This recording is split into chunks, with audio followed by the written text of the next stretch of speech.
Hare Krishna. Today is the auspicious day of Lord Ramchandra's appearance, Sri Ram Navami.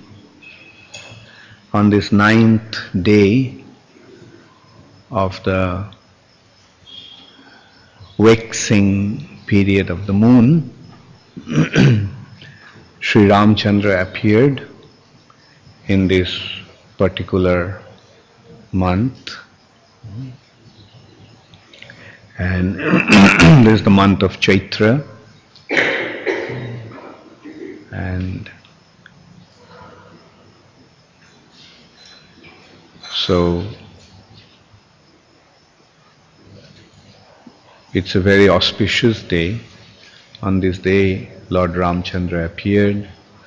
The Supreme Personality of Godhead came to this planet to re-establish dharma samsthapanarthaya. The Lord appeared. This morning, the first thing I was reading is Srila Prabhupada saying that on days like this, we must fix our mind or meditate upon the activities of the Supreme Personality of Godhead. The appearance, janma, karma, chame divyam. Krishna's appearance and Krishna's activities are divine. Jai Shri Krishna Balaram ki Jai. Jai Shri Shri Radha Madan Mohan ki Jai. Jai Shri Shri Gaur Nitai ki Jai. So the activities of the Lord is non-different from the Lord. It's all transcendental. Naam, Roop, Gun, Leela. The Lord's name, Lord's form, Lord's qualities, Lord's activities, Lord's paraphernalia, Lord's abode, they all are transcendental. They all are absolute. And therefore they are non-different. There is no difference between the Lord's name and the form, which we have discussed many a times. In the material platform, name is different from the form. Activities are different from the names. His residence is different from himself. But that's not the case with the spiritual reality. There, everything is absolute. Of course, that doesn't mean that everything is one. No, the variegatedness is there. The name is there, form is there. Name is name, form is form. His qualities are qualities, his activities are his activities. But they are non-different in the sense to meditate upon the Lord's name and meditate upon the Lord's form are non-different. Worshipping the Lord's name, worshipping the Lord's form, worshipping the Lord's paraphernalia, worshipping the Lord's abode are non-different. It's all, the result is non-different, although they are different. That is another aspect of achinta bhed abhed. There is difference, yet there is no difference. Now what is the difference and non-difference is achinta, inconceivable.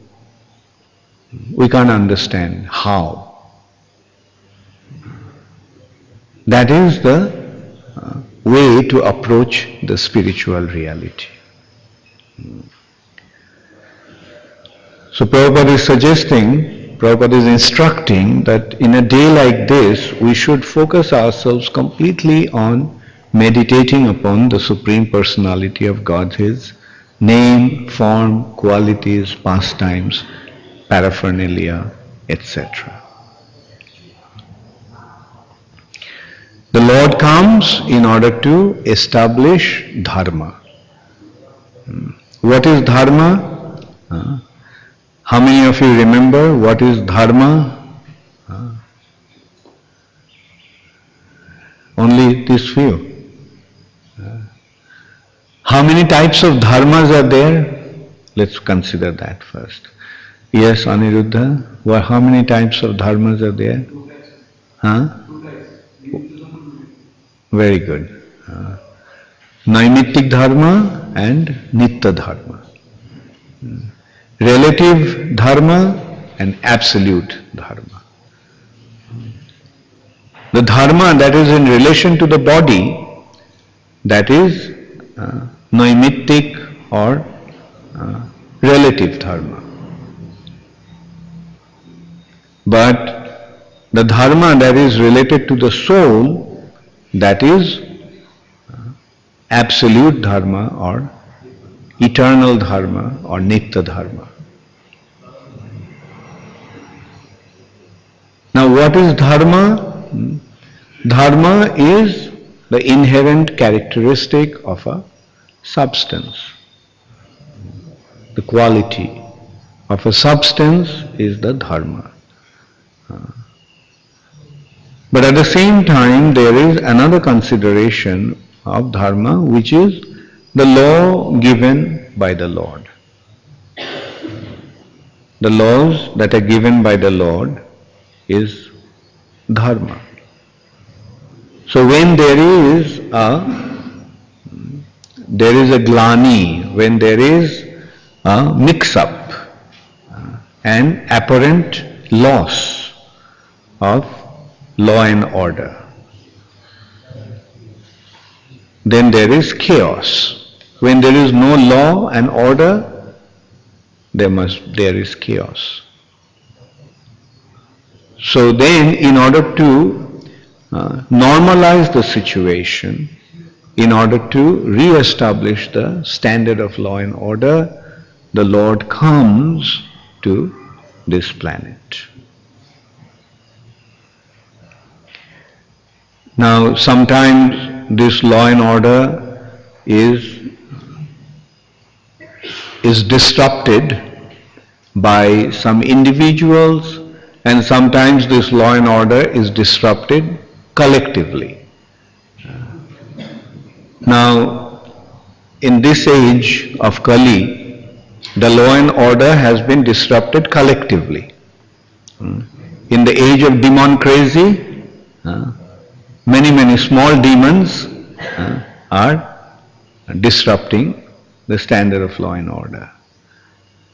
But in other ages, often it was some individuals that used to disrupt the law and order.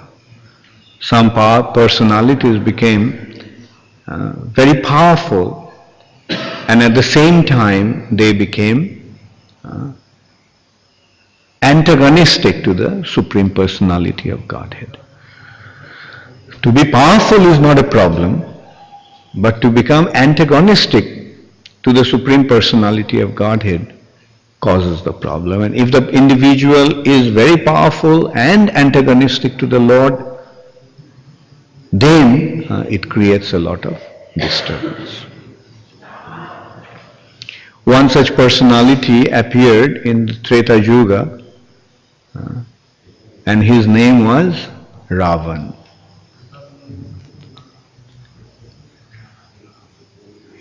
One thing we can see, like sometimes, just the other day also, I was reading an article in a newspaper. It is a kind of a study based on different people's opinion, and those people are very scholarly people. I mean, scholarly in the material sense. They're scholarly individuals, some professors of some institute, of some university, the head of the Department of History and Religion of some universities. They all are Indians. This research was conducted in India, but from different parts, North India, South India, and so forth. And many of them are actually suggesting or proposing that Ramayana and Mahabharata is not historical. Ramchandra is not a real character. Ramchandra is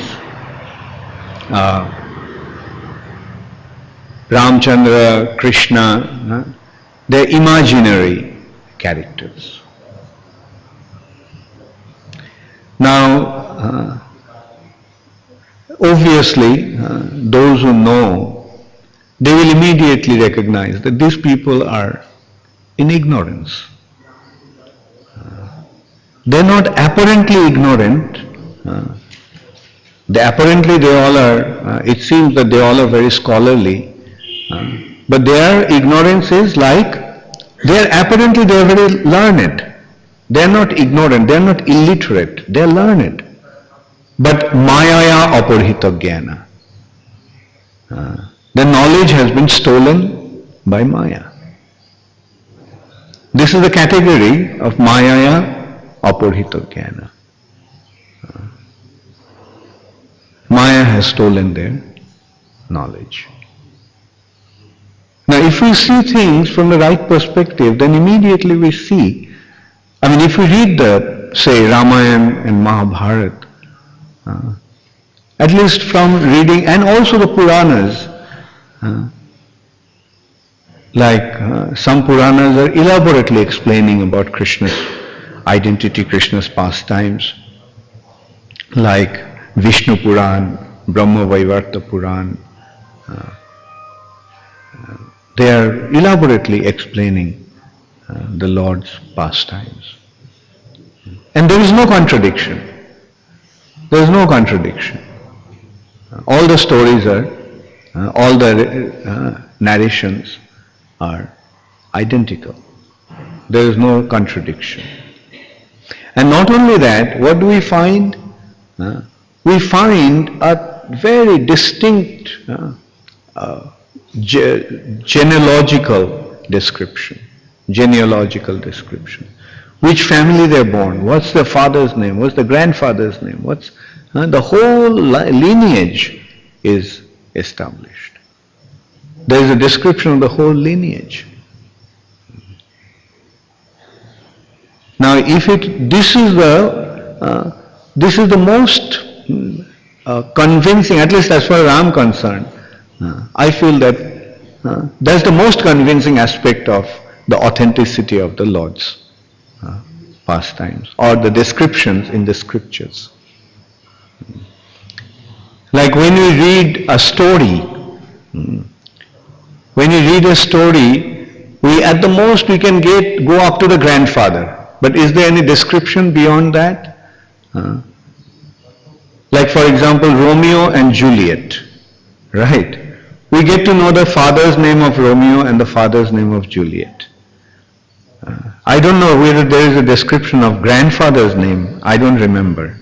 Does anybody know what's Romeo's grandfather's name? Who did English? Ratna Radhika? You don't remember. Okay.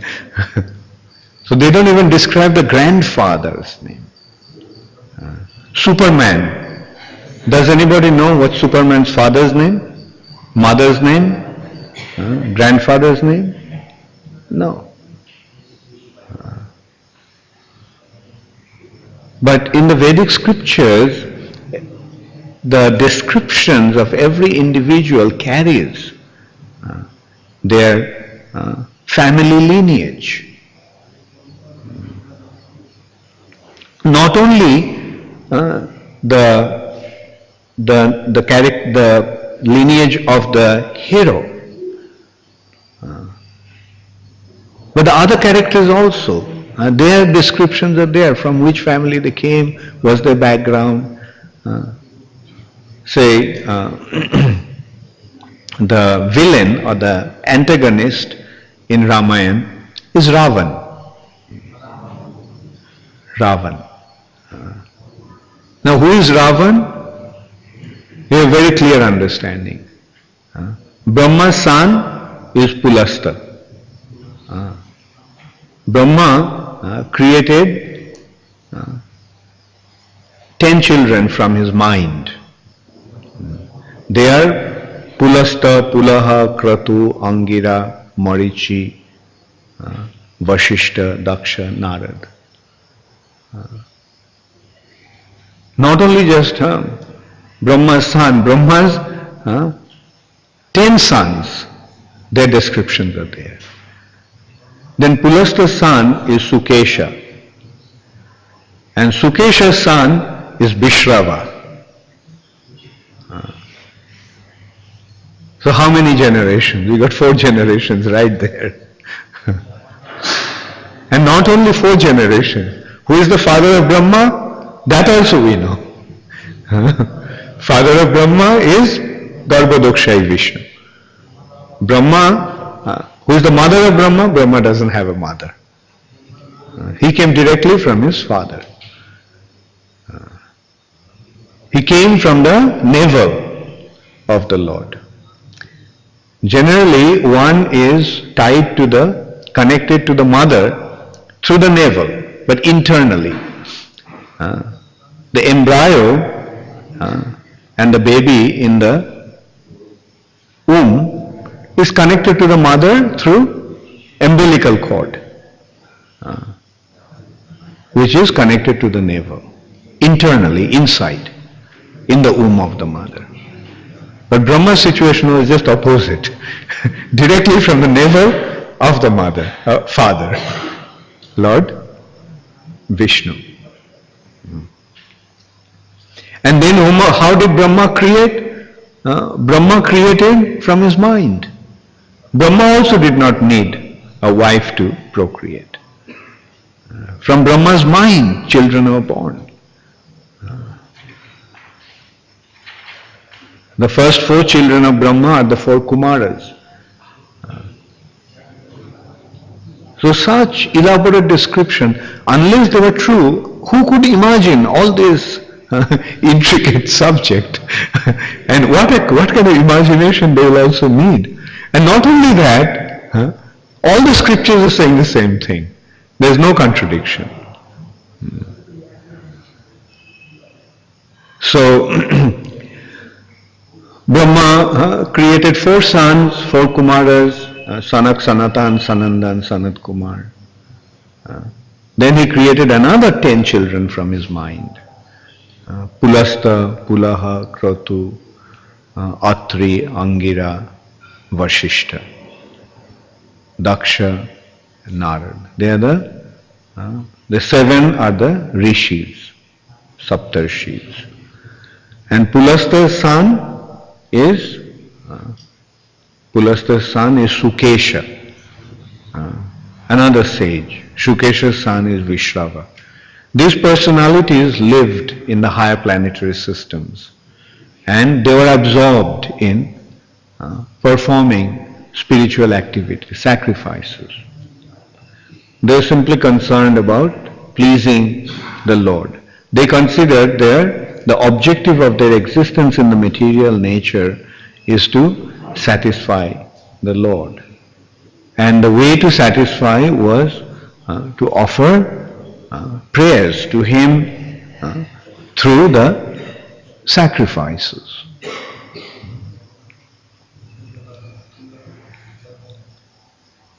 And Vishrava was married to one daughter of a sage known as Deva Varnini.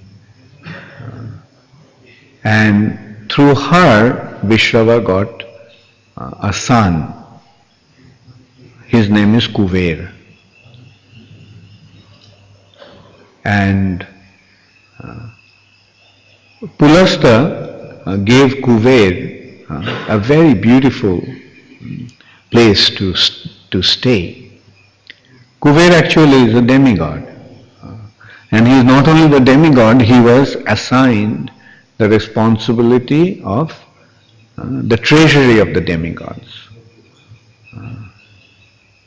And on the Trikuta mountain, there was a palace, there was a city made of gold, created by Vishwakarma.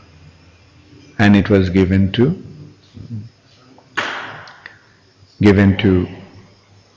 Kuver. Now the demons also, they have their lineage. They also came from Brahma. And they are known as Rakshasas. It has been described in the scripture. Why did they get the name? Brahma, after creating them, told them that you protect the water. And they, in obedience, said, Rakshama, we will protect. And from that came the name Rakshasas. Now, these Rakshasas became envious to the demigods because they saw that the demigods were enjoying so much facilities. They live in the heavenly planets, they have so much facilities. Whereas compared to them, their facilities were not so much. So, therefore, they became envious to the demigods. And so because of their envy, they wanted to take over the situation of the demigods, the heavenly planet. And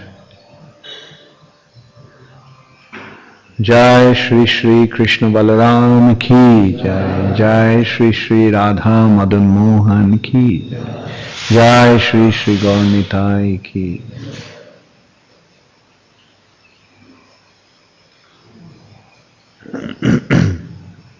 So, the demigods were often disturbed by these demons. And they also fall, there are Rakshasas, there are Daityas, and there are Danavas. They are also creations of Brahma and the Prajapatis. Through one of the Prajapatis, Kashyap,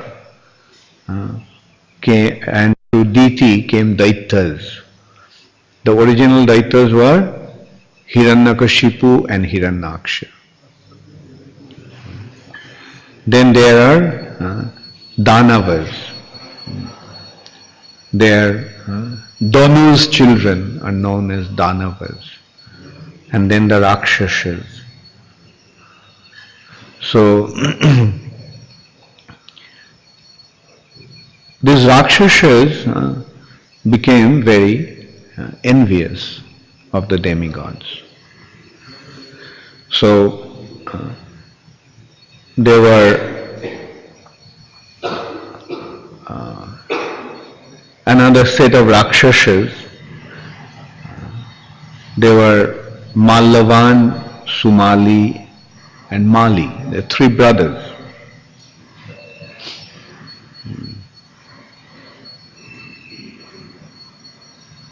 They were the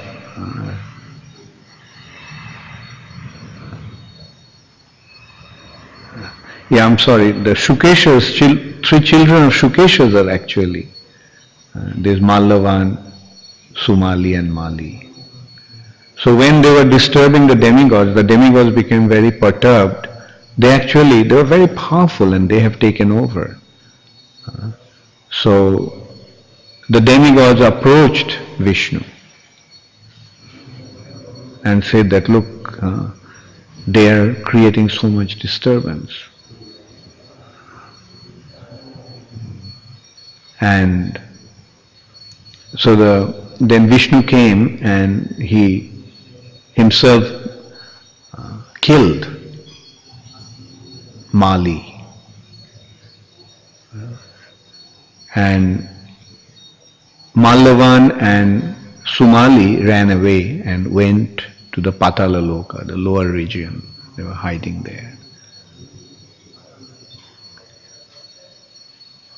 But after some time, when they came back, when they came out,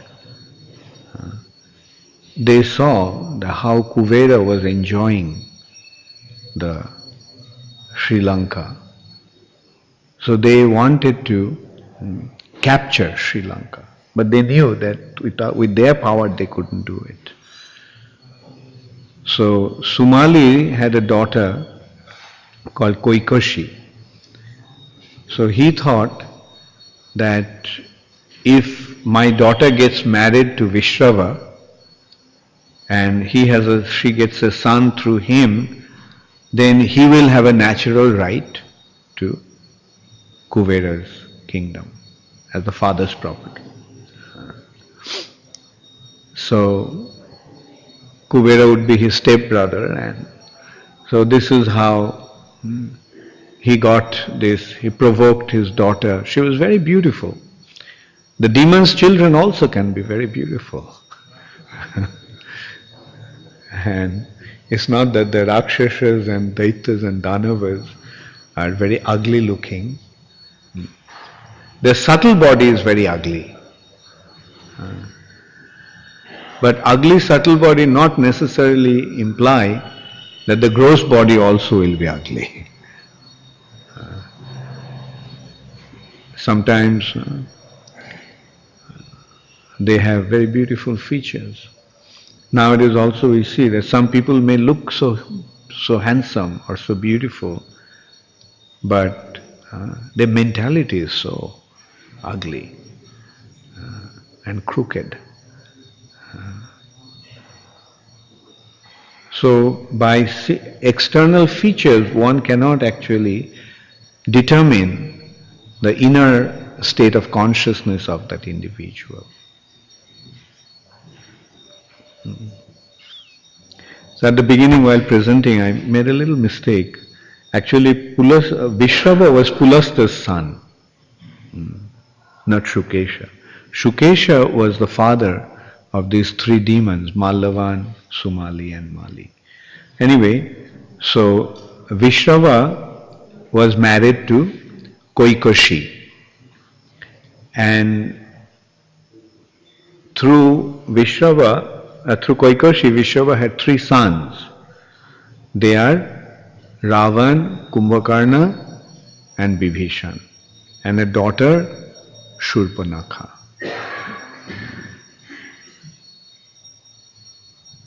So Ravan, Kumbhakarna and Shurpanakha, their character was similar.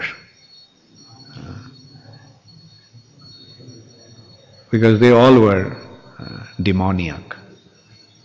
But Bibhishan was very saintly. And there is a reason also. When Vishrava, Koikoshi approached Vishrava, Vishrava told that you have approached me at a wrong time, so the children you will give birth, they will be demoniac. Then she appealed, please give me at least one son who will be divine. So he said, okay, your youngest son, Bibhishan, will be a devotee of the Lord. So after their birth, they all left. Actually, their features were quite significant. Like Ravan was born with 10 heads and 12 arms. And he was very fierce looking. Then Bibhishan, Kumbhakarna had a body 3 yojana long at the time of his birth. 3 yojanas means 3 into 12 miles. 3 into 4 miles. 12 mile long body. That's at the time of his birth. And I know some of you must be wondering, how is it possible? Now if you go and tell an ant that how big a body the human beings have, what will the ant think? Huh? Won't they also think? How is it possible? The human beings, just at the time of their birth, they have a body so big. Why they think that way? Because they think in their antish way. Right? Similarly, from our human calculation, there are some beings who may appear to be impossible. Their feature, their size. But in this arrangement of the Lord, everything is possible. And so these children were born, and there is another thing also. By Brahma's arrangement, that Rakshasas have one faculty, that as soon as a woman becomes pregnant, they give birth. Their children don't remain in the womb.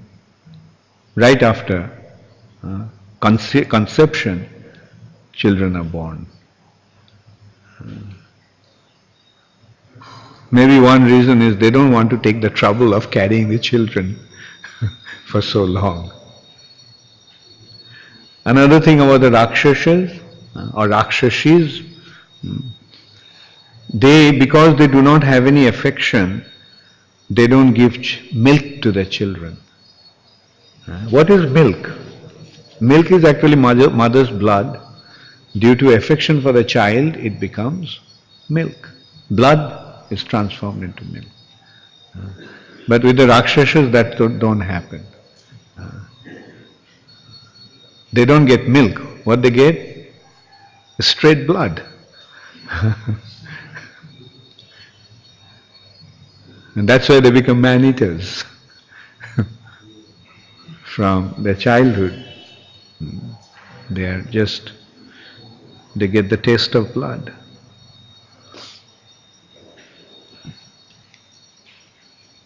So they went to perform austerities. And the austerities that they perform is terrible. All three are performing austerities. Ravan, Kumbhakarna and Vibhishan. Ravan, what was Ravan doing? He chopped off one after another his 9 heads and offered them to the sacrificial fire. And when he was about to offer his 10th head, then Brahma came. He said, stop, you don't have to do that. And then Brahma said, what do you want? Ravan said, make me immortal. Brahma said, look, I myself am not immortal. How can I make you immortal? Then Ravan said, okay, give me the boon that I won't be killed by any devas, any danavas, any jakshas, any rakshasas. And Ravan, he was so puffed up, he didn't consider the human beings and monkeys. So Brahma said, okay, as you desire, that will be granted. That you won't be killed by any devas or danavas and rakshasas and so forth, jakshas. But you are vulnerable to the human beings and monkeys. Ravan said, it doesn't matter. Human beings, who cares about them? And Brahma gave him another benediction, that even if your head gets cut off, immediately a new head will appear. Even if somebody cuts your head, another new head will appear. So Ravan actually became immortal. The demigods became worried when they saw that Brahma is giving them these benedictions. Then they considered that now if they give benediction to Kumbhakarna, then we will be in trouble. Because he was such a character, even right after his birth, he ate up about 3 million yakshas right after his birth. So that if he can eat up 3 million yakshas right after their birth, what's he going to do if he gets a boon? So they approached Saraswati, Bhag Devi, the controller of speech. So said that, look, you take control of his speech and bewilder him to ask the boon while asking the boon. So Saraswati did that. And when Brahma asked Kumbhakarna, so what do you want? Kumbhakarna said, let me sleep peacefully all the time. So Ravan realized some foul play has been there. So he said, look, he is your grandson. Told Brahma, he is your grandson. Or great-grandson actually. So please, don't deceive him like that. Then Kumbhakarna said, okay. Brahma said, okay. After 6 months, he will wake up only for 1 day.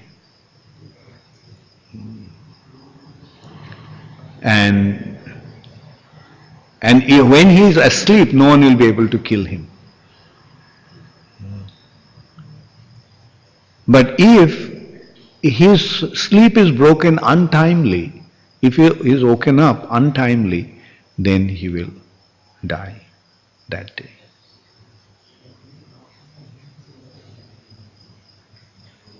And when Brahma asked Bibhishan, Bibhishan simply said, please give me Krishna Bhakti. Give me devotion to the Lord. Then Ravan started to torment all 3 worlds. Became so powerful, he was more powerful than the demigods. Demigods couldn't do anything. So then Indra approached Kuber and said, look, he's your younger brother, so give him some good advice and tell him not to disturb the demigods and the arrangement of the Lord.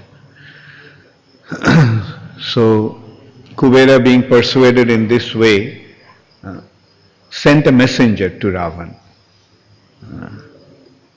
that please don't disturb the demigods. They are meant to control the affairs of the universe, and if you disturb them, then they will not be able to perform their responsibilities properly. So Ravan then, instead of accepting the advice, he became very upset, and he immediately went to Kubera and plundered his kingdom, had a fight with him. Kubera actually apparently was more powerful than Ravana. He had, anyway, the number will blow your mind. He had 70 crore soldiers, whereas Ravan at that time had 28 crores soldiers. But in the battle, Ravan won, and he drove Kuvera away from. Already Ravan, when he became so powerful, he told Kuvera he wanted to take over Lanka, and Pulastya told Kuber that let him have Lanka, and you go to Kailash. So Kuvera then made his kingdom in Kailash, the mountain where Lord Shiva resides. But here Ravan actually attacked Kuber's kingdom, and then as a token of his victory, he took away Kuber's Pushpak chariot, the flying chariot. And so then Ravan started his exploit. He was going forward into Kailash.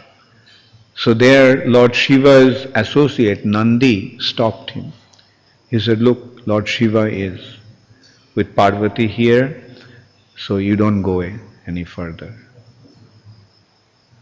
So Ravan said, "Who are you? You monkey face." He insulted. So Nandi said, "You are insulting me as a monkey face, so I curse you that the monkeys will defeat you. The monkeys will be the cause of your defeat."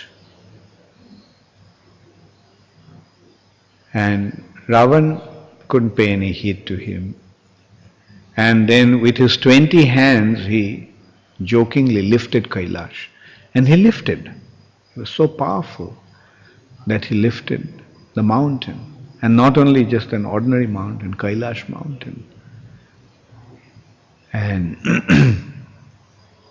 so when he did that, Parvati lost her balance and she was about to fall off, and she became very perturbed. And seeing that Lord Shiva smiled, he knew what was happening. And with his toe, he just pressed the mountain. And that was going to smash Ravan. Ravan would have been smashed under the mountain. But somehow he escaped. He came out quickly, but his hand got stuck. And he realized that it was Lord Shiva who has been annoyed with him. So he started to offer prayers to Lord Shiva. Incidentally, Ravan is a very good singer. One of the exponents of music is Ravan. He has many good qualities actually. He's a very good singer, and in choice verse, he was actually praising Lord Shiva. And Lord Shiva became pleased with him and let him go. Then Ravan, while he was traveling through Himalayas, he saw an extremely beautiful woman just sitting is alone in the mountain range. And he could see that she was very austere. She was performing great austerities. So the demons are always very lusty. They can't control their senses. That's why they're demons. So whenever they see a beautiful woman, they become lusty. So their lust is so uncontrollable that they don't have any control over.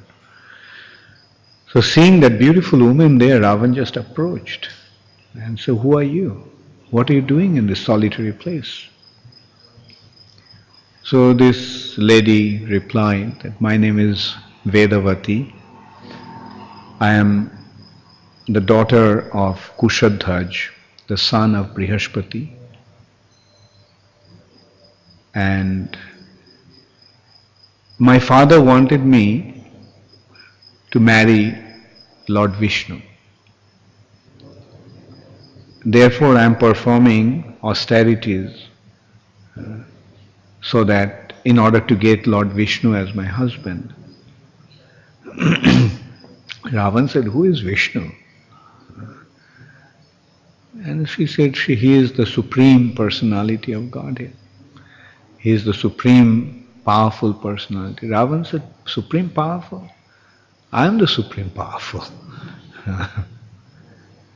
And if I see a Vishnu, I'll kill him. So you better marry me. You better become my wife." she said, look, I gave my heart to Vishnu. The only person that I want to marry is Vishnu. Besides him, I can't think of anybody. So Ravan then caught her by her hair and tried to drag her. But she was such a powerful woman, just by running her hand through her hair, she cut her hair and released herself from Ravana's grip. And she said that because of your touch, my body has been contaminated, and I'll give up this body. But I curse you that I will become the cause of your death. Saying that, she generated a fire from her body and burnt herself. Gave up her body and left.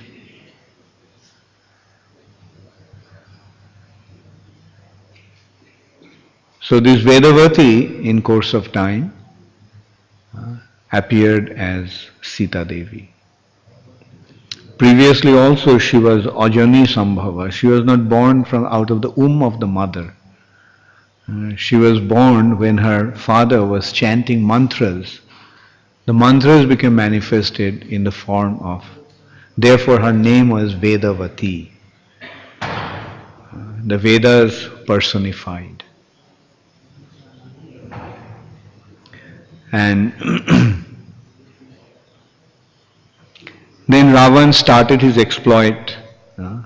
Ravan attacked the king of Ayodhya, Anaranya. Anaranya was an old person at that time. He was very old. He was 80,000 years old. Now mind you, what was the duration of the people's life at that time? In Treta Yuga, he was actually carrying on from Satya Yuga. Anyway, he was very old man. But when Ravan challenged him, as a Kshatriya, he accepted the challenge. But in that battle, Anaranya died. But before dying, he told Ravan that in my family a personality will appear and he will be the cause of your death. He will kill you. I haven't been able to kill you, but a personality will appear in my family who will kill you. So in this family, Lord Ramchandra appeared. What is this family? This is the family of Surya Vamsa, the family from sun god Vivashan to Vaivashata Manu. Manu's son was Ikshaku, and in that family Anaranya was also a king. Then in that family came Aja, Raghu, Dasarath, and Dasarath's son is Sri Ramchandra. So in this way we can see how, due to the karmic arrangements, things happen which ultimately culminate into the effect. There are various causes. This way we can see that how beautifully the karmic reaction in the material nature designs the destiny of every single individual.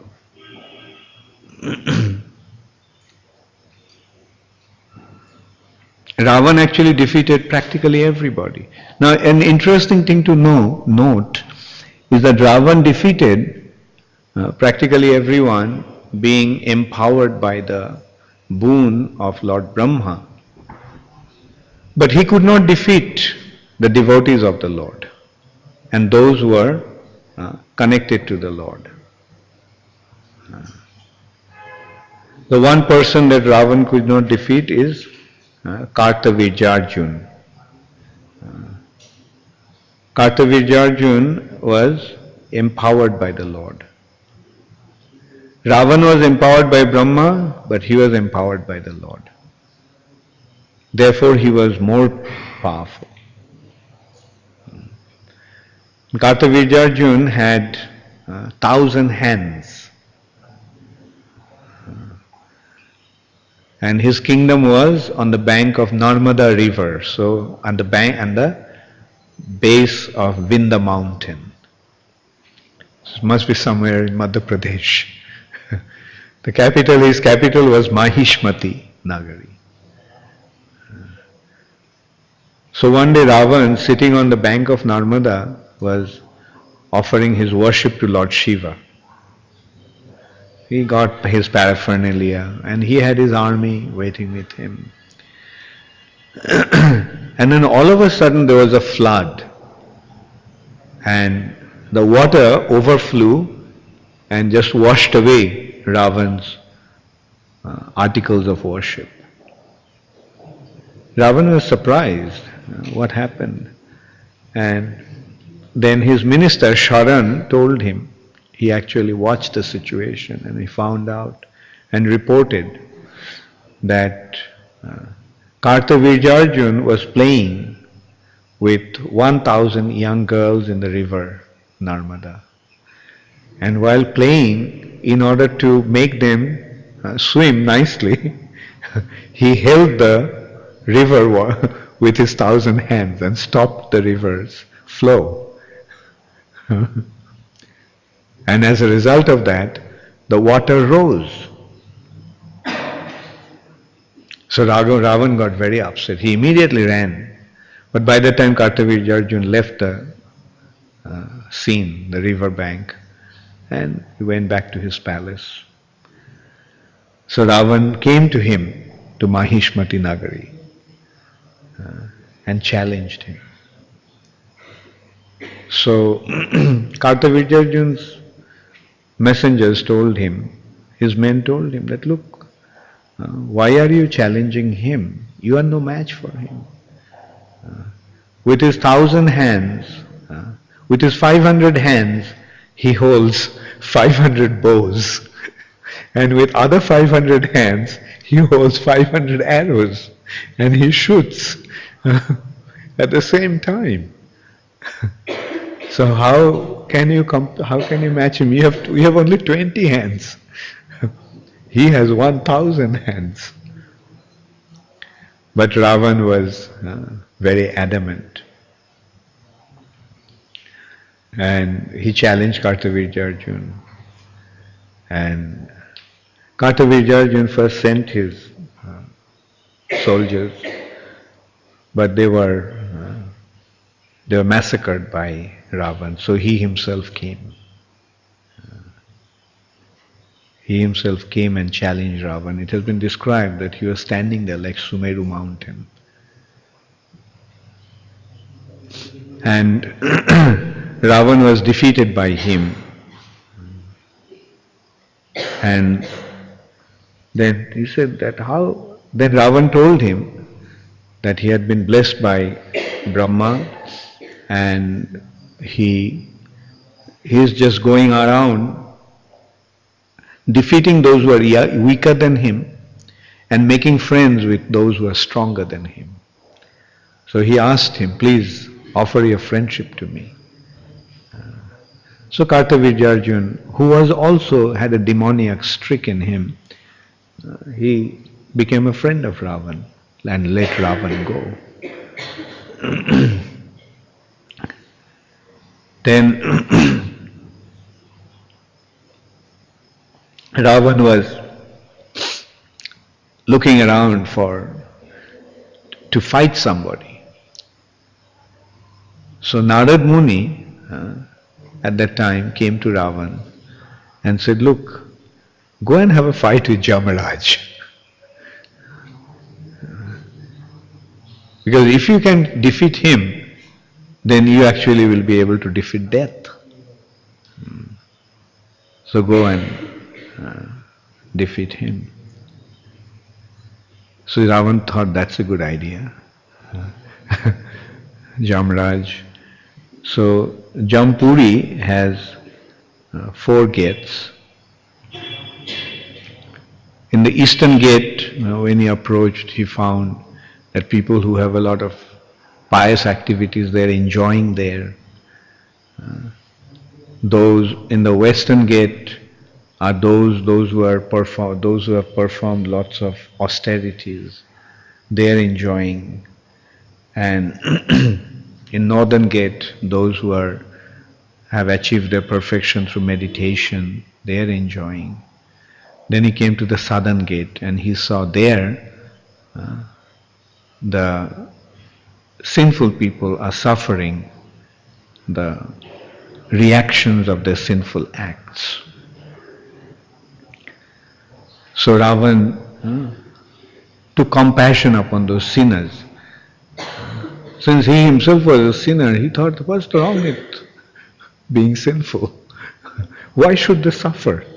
Let them enjoy. So this also indicates why sometimes people ask, in this age, it seems that sin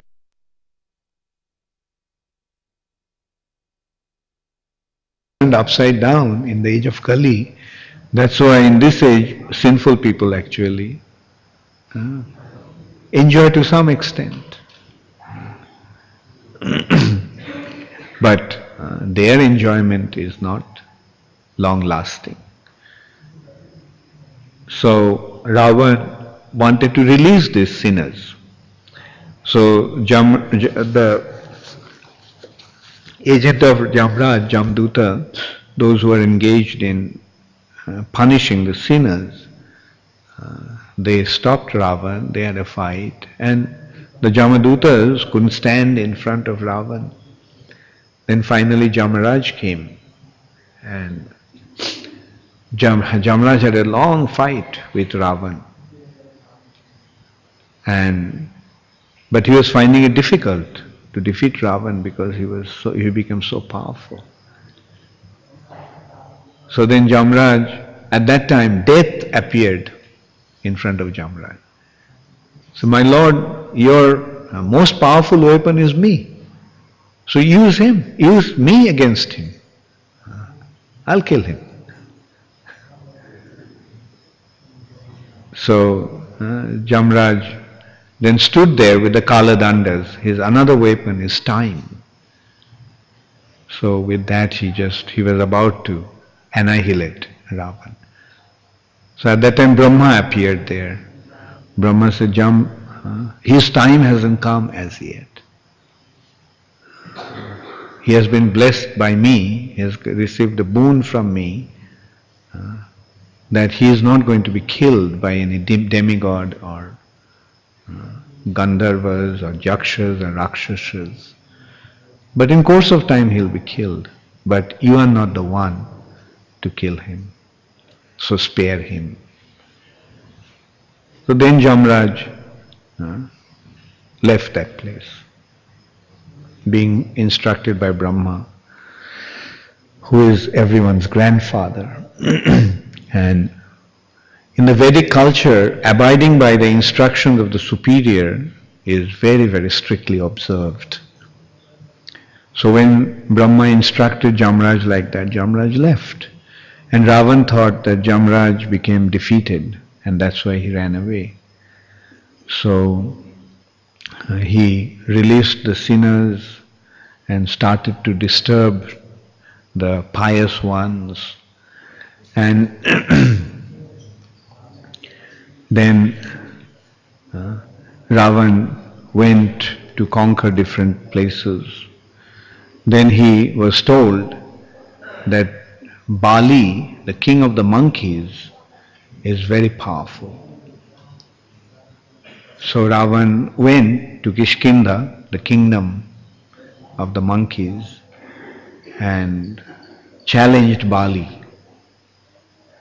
But Bali's ministers told him that Bali they advise that don't fight, don't try to fight with him. He is the most powerful.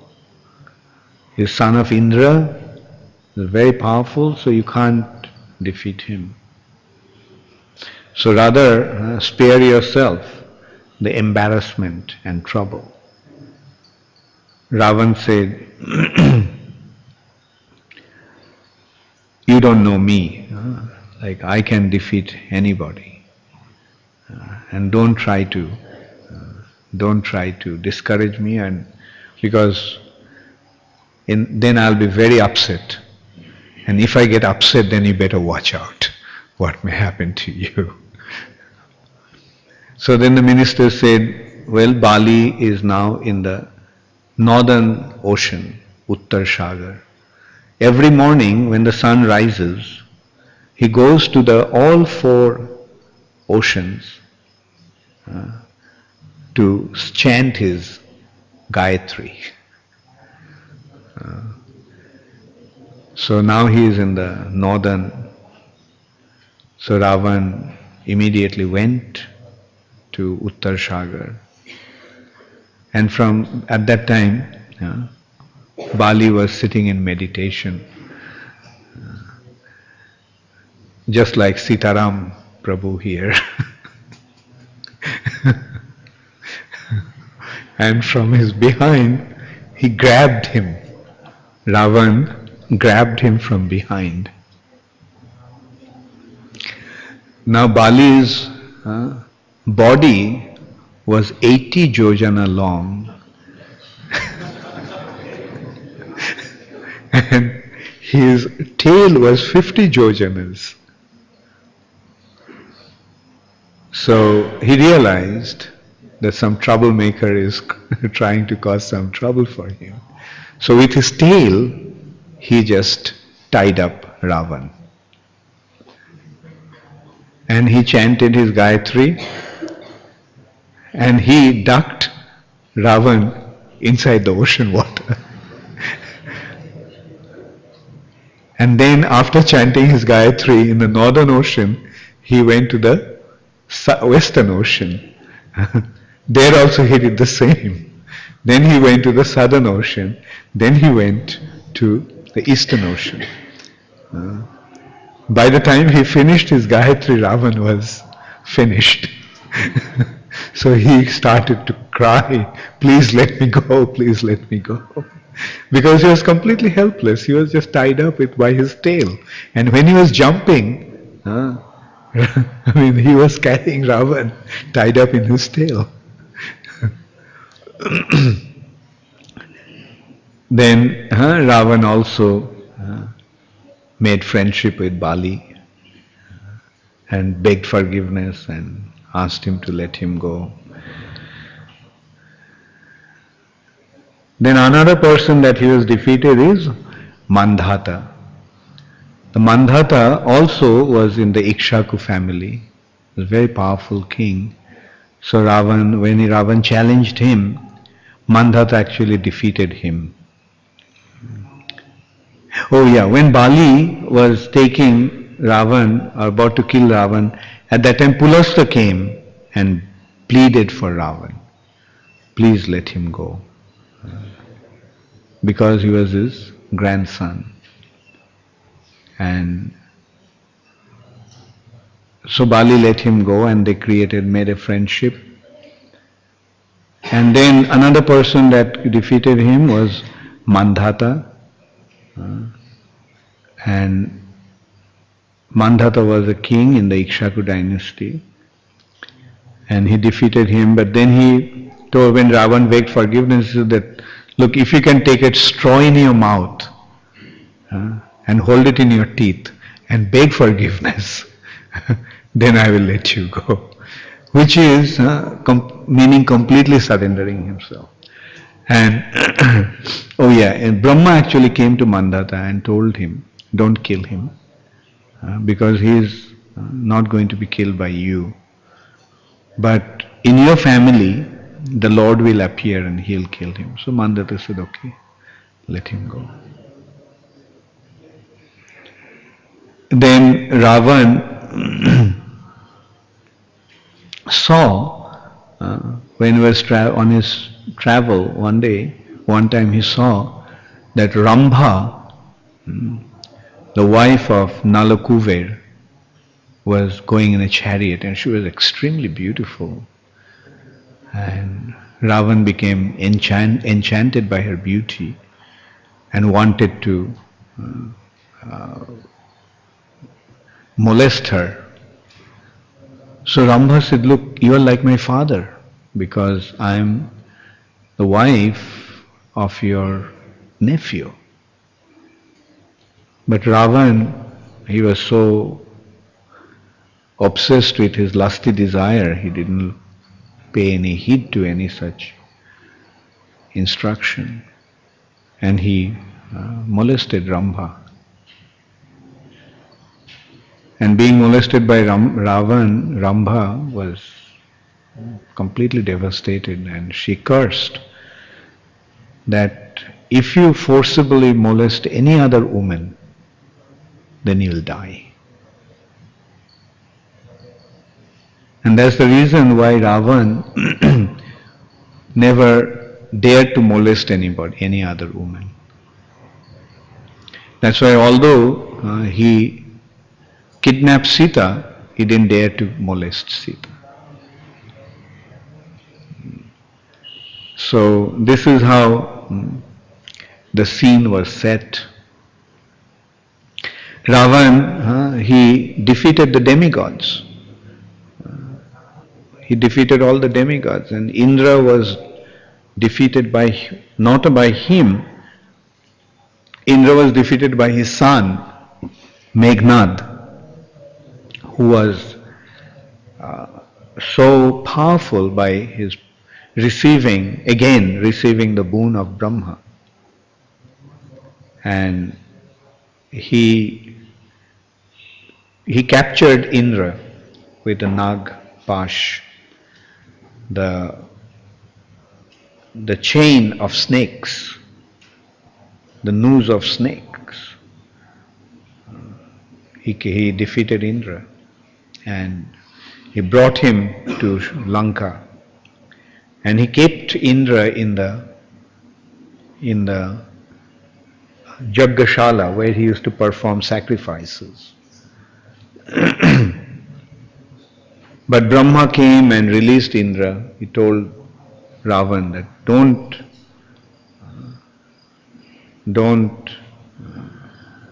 insult Indra, don't do things like this, because when Indra is defeated, when Indra is missing from the heaven, Swargaloka, all the activities are disrupted. Sun is not rising in time, moon is not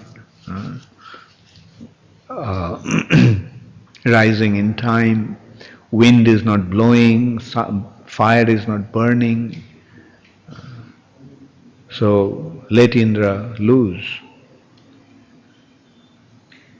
And Ravan said, look, it is Indrajit who actually captivated him, and he is under his custody.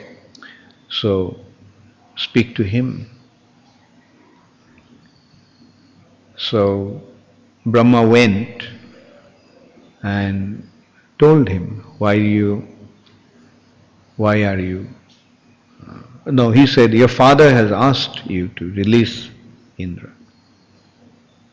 So he said, okay, I'll release Indra, but give me a boon, make me immortal. Brahma said, I can't ask any other boon besides that, because I don't have the power to give that boon. Then Indrajit took some boons from him that he could fight hiding behind the cloud. Like he would fight, but his enemies won't be able to see him. And then he asked a boon that no one would be able to kill him. Then finally Brahma told him that when you perform your yajna, then you'll become invincible. But if somebody interrupts your yajna, and if somebody succeeds to interrupt your yajna, then you'll become vulnerable to him. But that person must be celibate for 14 years. Celibate in the sense he wouldn't even see a woman's face.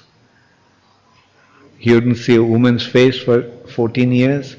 He would not eat anything for 14 years, and he wouldn't sleep for 14 years. So Meghnad saw, well, who can be like that? So he said, okay, fine. So that's why Lakshman was the only one who could kill him. After Ramchandra returned from after rescuing Sita and killing Ravan, when Ramchandra returned to Ayodhya, then everyone was glorifying Ramchandra.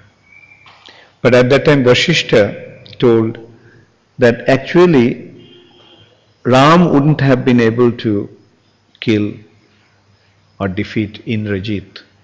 It has been possible only by Lakshman. And it is only due to Lakshman that he could win the battle. Otherwise he couldn't win the battle. And he told that the condition was that one has to be a celibate for 14 years, wouldn't see a woman's face for 14 years, would not eat anything for 14 years, and wouldn't sleep for 14 years. And Lakshman, therefore, was the person who could do that. But Ram said, well, I can understand that he did not sleep because he was actually vigilant all the time when we are in the forest. But every day I used to give him a fruit, and he used to take that. So how can you say that he didn't eat anything for 14 years? Then Agastya said that actually you gave him the fruit, he didn't eat the fruit. You gave him the fruit saying take it, so he took it, but then returned the fruit to the forest. So Ramchandra told Hanuman, just go and count, they find out whether it's true. Hanuman immediately went to the forest and he counted the fruits, and he found that it was less by 4 fruits, 4 days. So Ram asked, then, so for 4 days he actually took fruits. Then Lakshman reminded him, no, those 4 days you forgot to give me the fruit.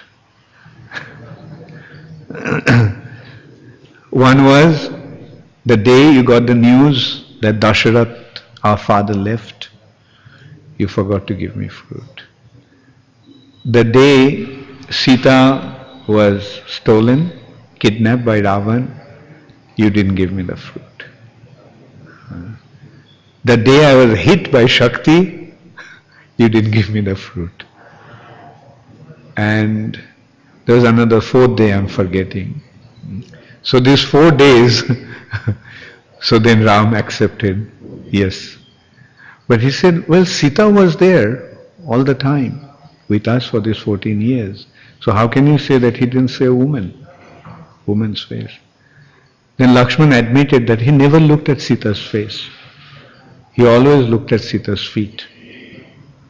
And he reminded that when the monkey showed Sita's ornaments, Lakshman could identify only the ankle bells.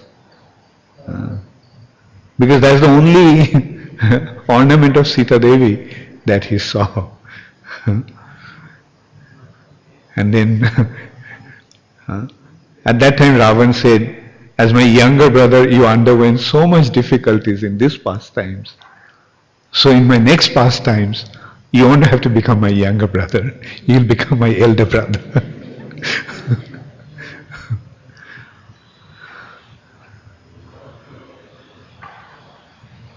So in Ramayana we can see that Lord Ramchandra, only Lord Ramchandra could kill Ravan. Ram and Lakshman. The Supreme Personality of Godhead only could kill such a personality. It is something like in this play, the personality, the opponent, in dramatic term it's called antagonist or villain. So this antagonist is portrayed in such a way that it seems that he is the most powerful individual. That if we have to side with somebody, then let's side only with the Supreme Personality of Godhead. Because he is the best. We naturally want to side with the best, be with the best.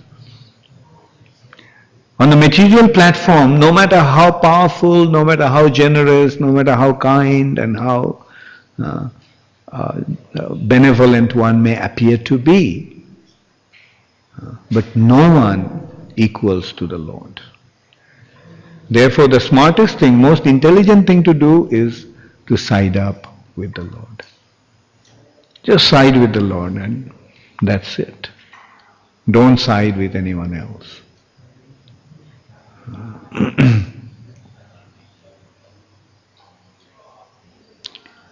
If we have to surrender to somebody.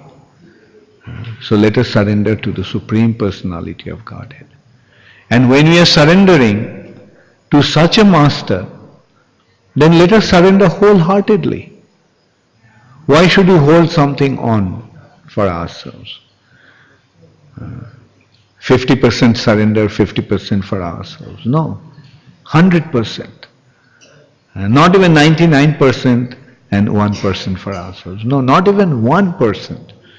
Not even an iota for ourselves. 100%. Then the Lord will also give Himself 100% to us. If we say 100% we are surrendering and 100% will take care of ourselves, then what will Krishna say? He says, okay, so then take care of yourself with your 50%. Don't ask me. Right? Because that comes first. If you fail at the 50%, then you can come to me. Then I'll apply my 100%, my 50%. But then by the time we are completely defeated and come to the Lord, then naturally we want to ask for Him to save us with 50% of His share. Then we will say 100% surrender to you. And the Lord will also give us 100% protection.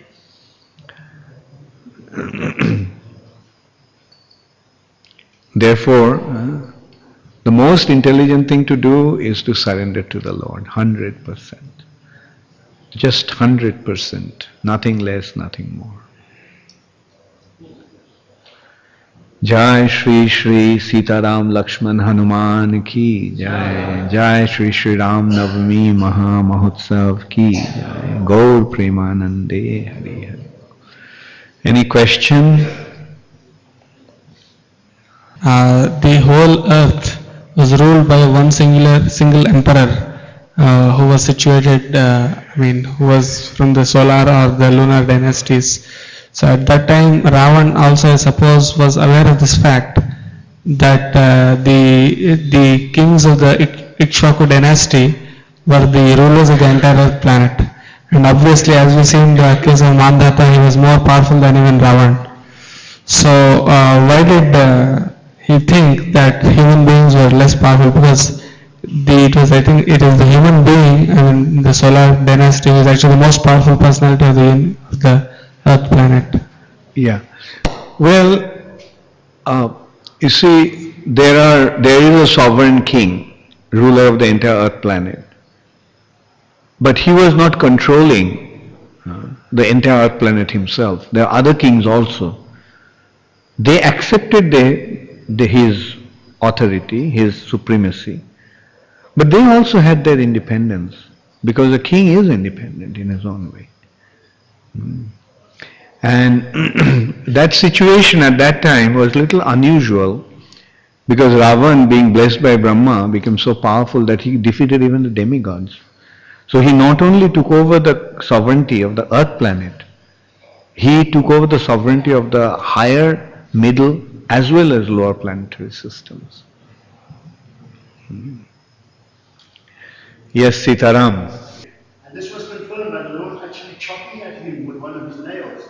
And we see continually Brahma does or goes against the wishes of the Lord at the time. How can you actually properly understand? You see, ultimately we have to understand that the Lord is the supreme controller.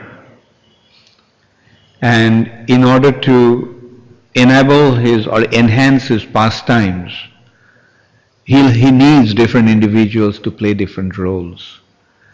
And when they make them play those roles, he makes his illusory energy, Yogamaya, makes them forget. Right? Like for example, every day of Brahma, the Lord comes. And still every day, Brahma forgets and steals his cows, right? And calves and the cowherd boys. And Brahma every day he repents that why do I do that? How do I forget you? I become so puffed up of my position that I am Brahma and I forget. So please, and then in the following Kali Yuga, the Lord allows him to come as Haridas Thakur. Right? Still the next morning Brahma forgets. So we have to understand that the illusory energy of the Lord is so powerful. It can make, inconceivable, she can act in an inconceivable way. If you replace on the part of the devotees, speak of the Brahma as if he is an entity. No, like, this, you see, like, I mean, to explain this point, I will see the Madhva Sampradaya, therefore do not discuss the Brahma Mohan Leela of Bhagavatam. They think, how can our Acharya, be bewildered like this, that he offends the Lord and begs forgiveness. But our understanding is different. Our understanding is that Lord can happen anything. Lord can make anything happen. That's why He is the Lord. He can bewilder an Acharya also. As long as he doesn't break the four regulative principles. And that is inexcusable. But besides that, like as like performing the pastimes as a part, by the will of the Lord, if he acts in a certain way, that's the will of the Lord. Who are we to judge? We simply, listen to those pastimes with a reverential heart. Right? Hare Krishna, Guru Maharaj. Guru Maharaj, as our Shastra are describing past type of Lord, so the authors who wrote this Shastra, they predicted this pastime, or first this pastime took place and then they wrote it? You see, writing started only about 5,000 years ago. Before Kali Yuga, there was no writing. There was no need for writing. Because their memories were so sharp that they remembered everything. They remembered everything. But writing started only recently. So previously what was happening, the devotees of the Lord would recite, they speak, they would teach their disciples. And this is how, in a disciplic succession, the wisdom was flowing.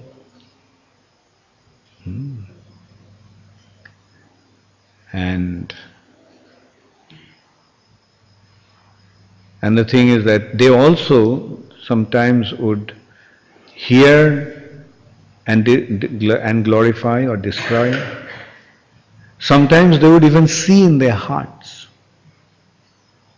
Like Valmiki wrote Ramayana before Lord Ramchandra's appearance.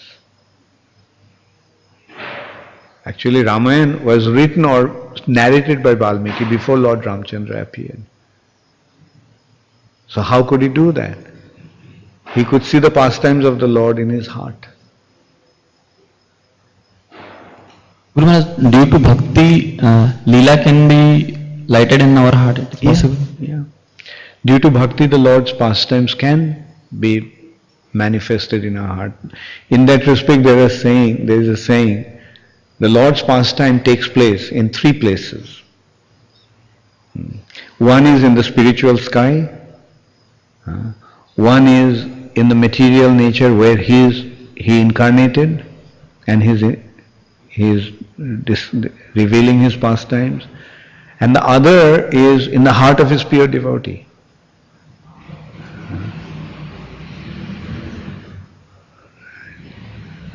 And they all are eternal.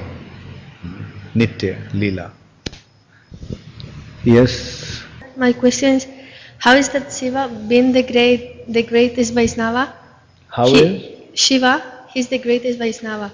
But when someone praises him, he always gives a favor, even though that person is inimical to the Supreme Lord. You see, devotees are very quickly pleased. Because they hold themselves in such a humble position, humble way, that if somebody approaches them with a little respect, they melt. Right? And that's the problem also with Lord Shiva.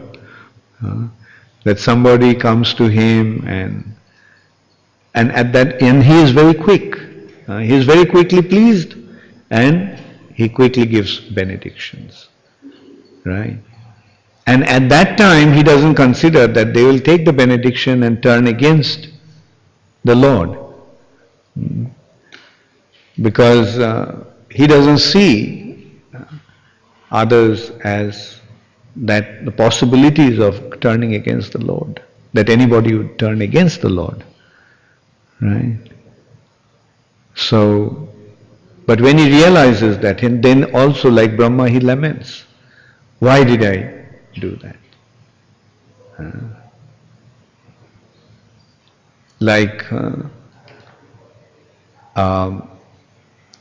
Vanasura was a great devotee of Lord Shiva.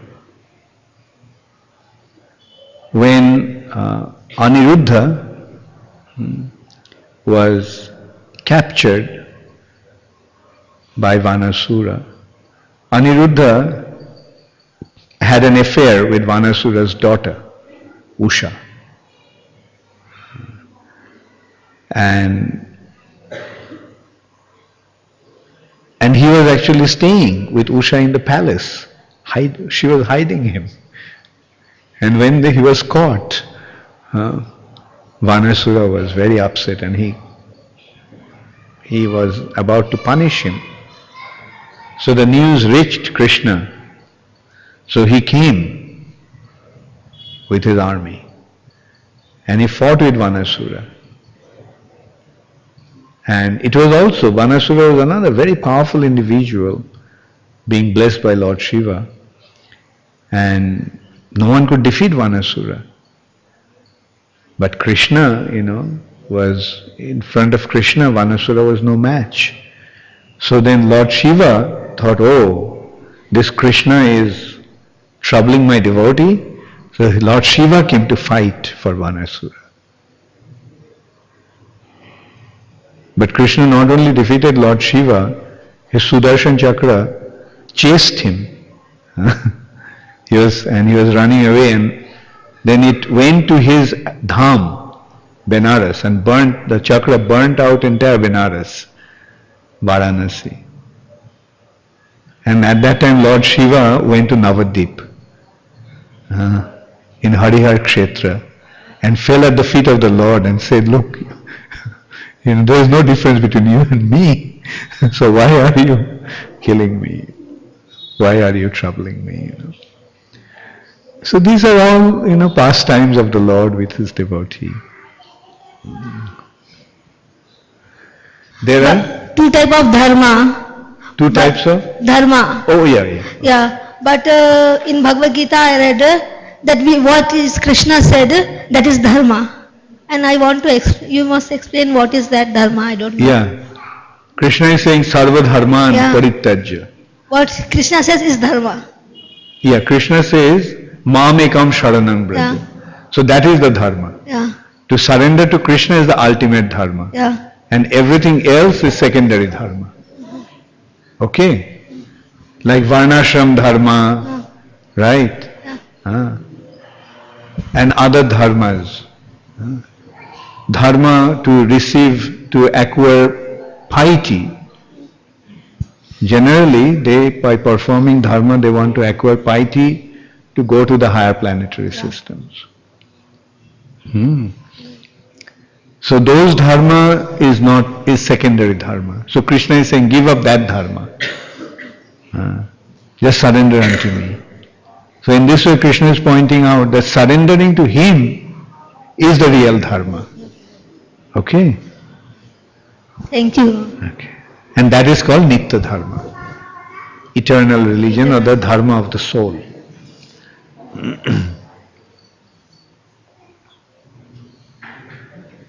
That's the dharma of the soul. Okay? The surrender to Krishna is the dharma.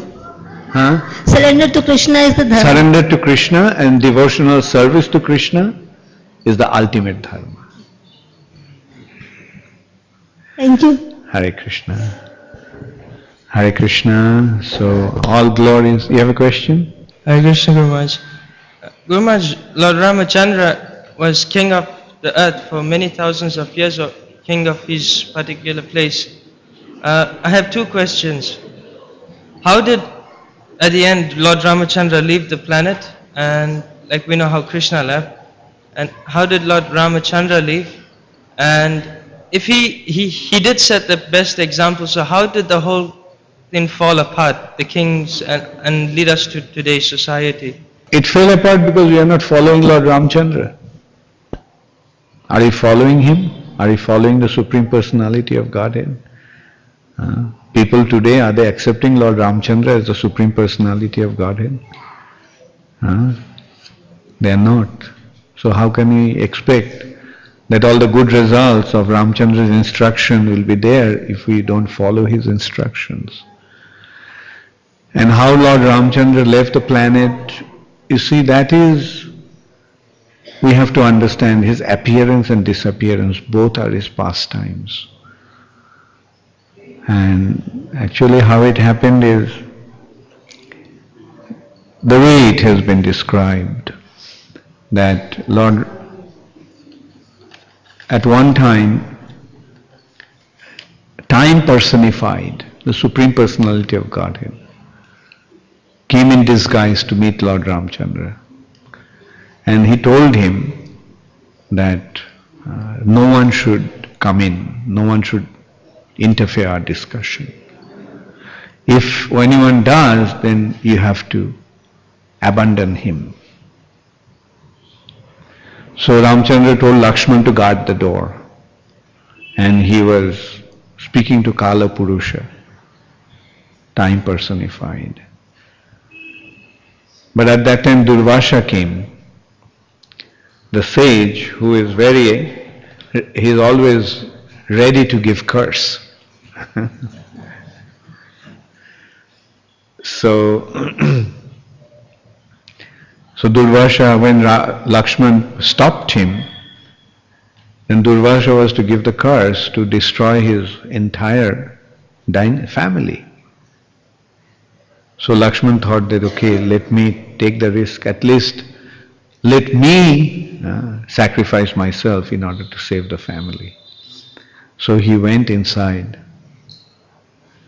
and according to the promise, Ramchandra had to banish him. So Lakshman left, but he then went into Saraju river and gave up his body. And upon hearing that news, Lord Ramchandra also left his body. Okay? Once again, as I said, we have to remember that these are his pastimes. Wonderful place, such wonderful that it looks real. Yes. Hare Krishna Guru Maharaj. I was wondering if there's any significance to Kaikeyi's curse to banish Ram for 14 years, if there's significance to 14 and not to another amount of time. Why 14 years?